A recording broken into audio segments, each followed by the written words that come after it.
Good afternoon. So today I'm going to present to you about how to build a digital marketing F1 team, a Formula One team.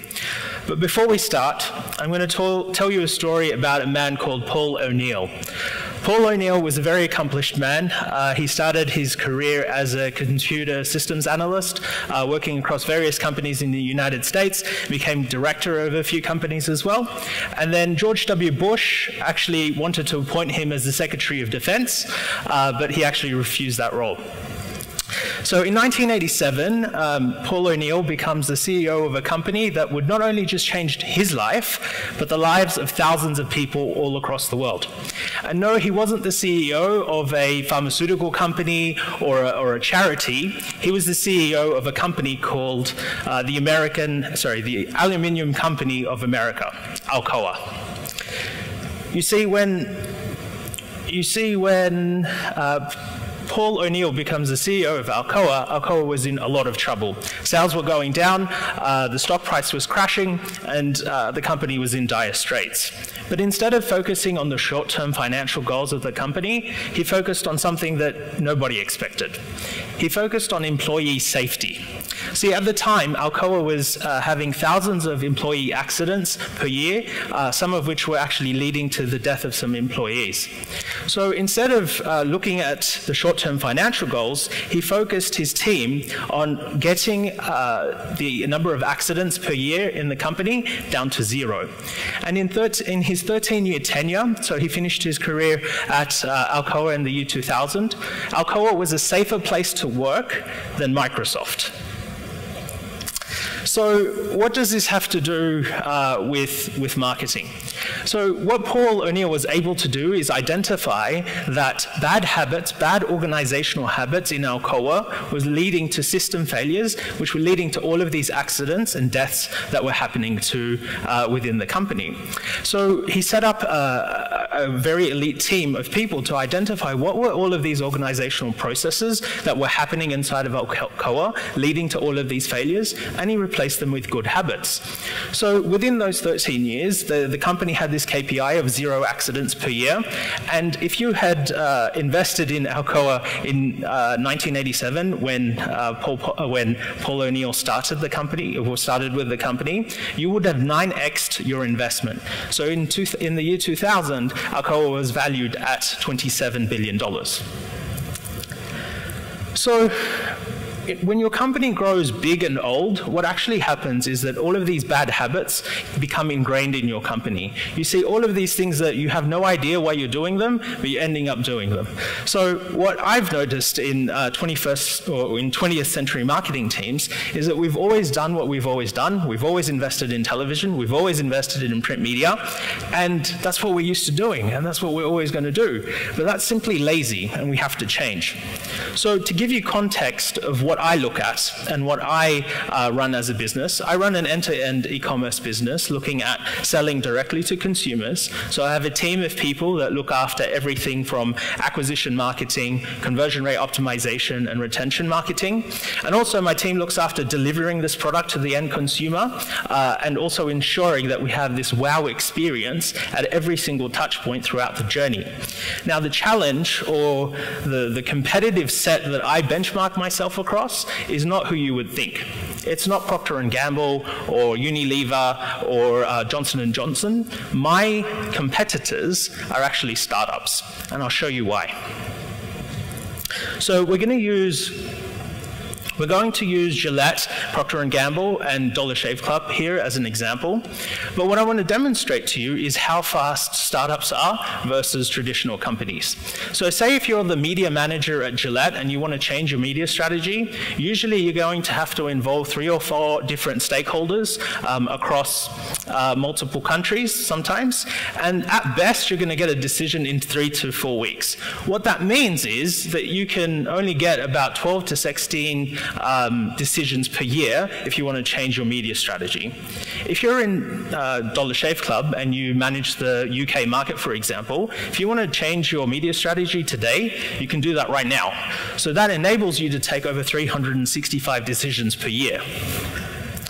So imagine if the products between Dollar Shave Club and Gillette are exactly the same, that gives Dollar Shave Club a 30x agility, a 30x speed agility versus Gillette. So the competitive advantages that big companies have of mass distribution, mass scale, mass reach marketing, they used to be advantages, but they're actually turning into disadvantages right now. So how do I work in a big company, I face these challenges. How am I dealing with this challenge of having bad organizational processes and changing the game? So to win in digital, I've realized you need to win in three things. And I call them the 3 Ps: people, process, and platforms.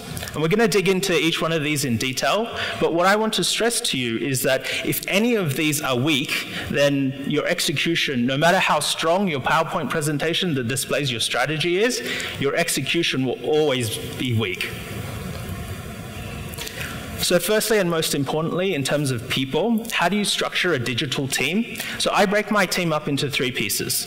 Firstly is the growth team, secondly is the technology team, and finally is the back office or process team.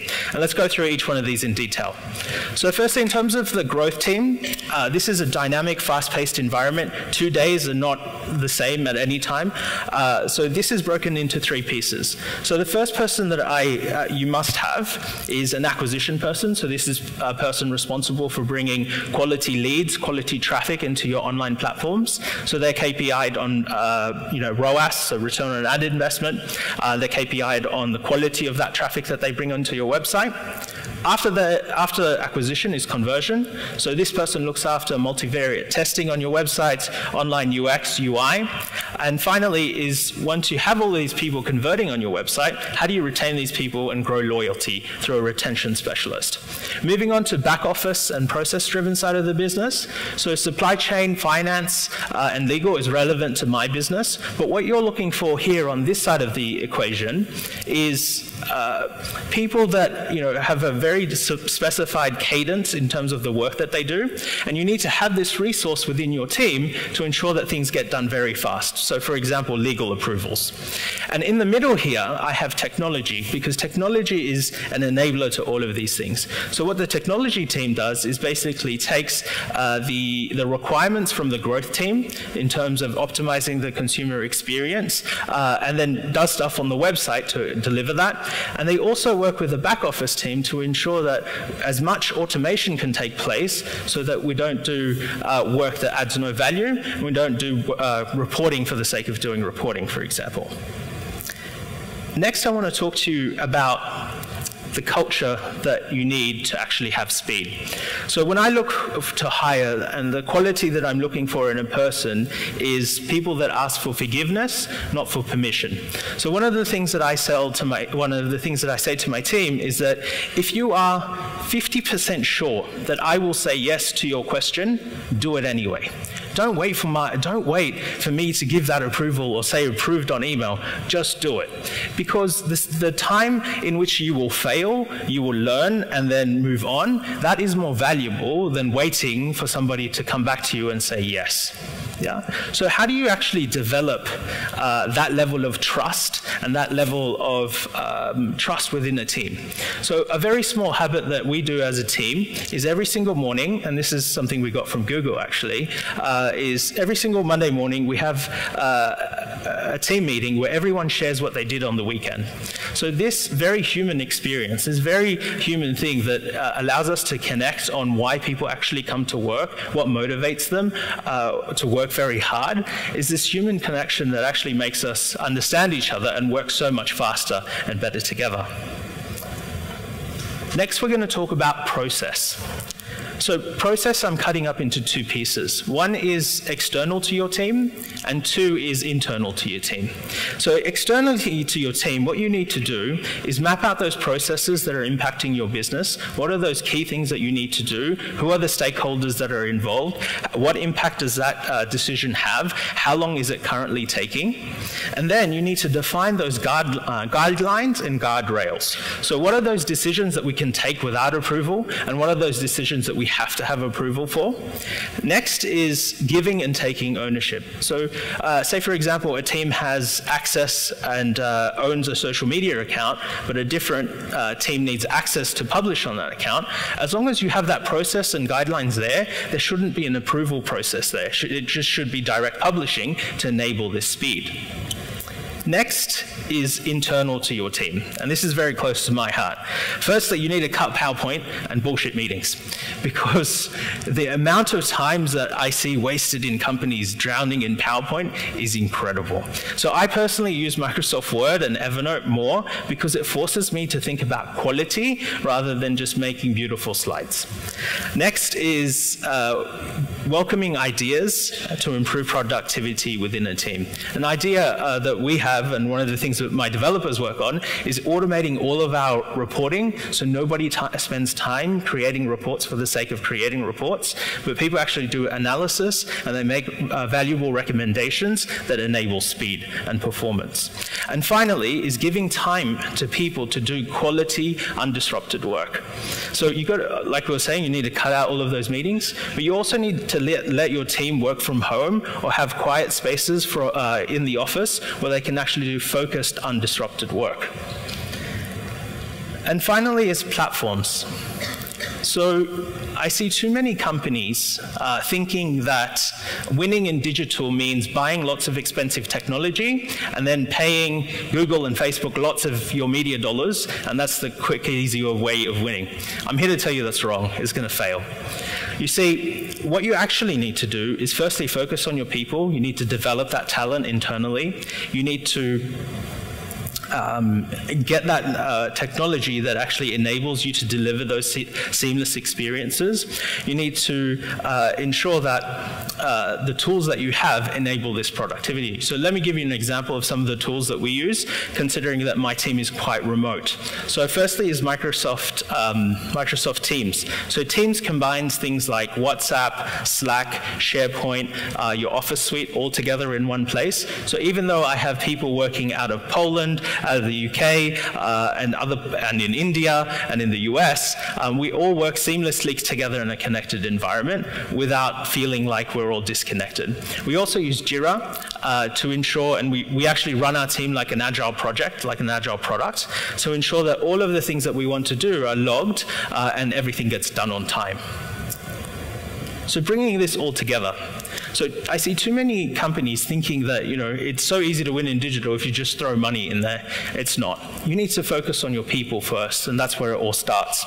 Then you need to identify these bad processes and bad habits that you have within your organization, replace them with good habits, not just in your team, but in your wider organization. And you need to think about technology, like Andre was saying earlier, as an enabler, not just the solution in itself. And what this leads to is it leads to fast, meaningful growth for your company. So this is how I've kind of structured my team into a Formula One team for digital marketing. So 3 key takeaways for you today. Firstly, define the core habits of your team. What are those things that you're doing? Like meetings, reports, and other analysis that you're doing.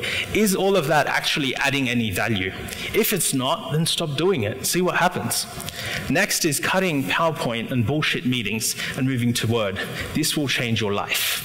And finally is having a forum for constant sharing and learning within your team, and making sure that this is a priority and you never cancel it. Because when you cancel this meeting and when you don't share and learn within your team, you're not prioritizing innovation and you're not prioritizing growth. Cool. Thank you so much, guys. Follow me on social media.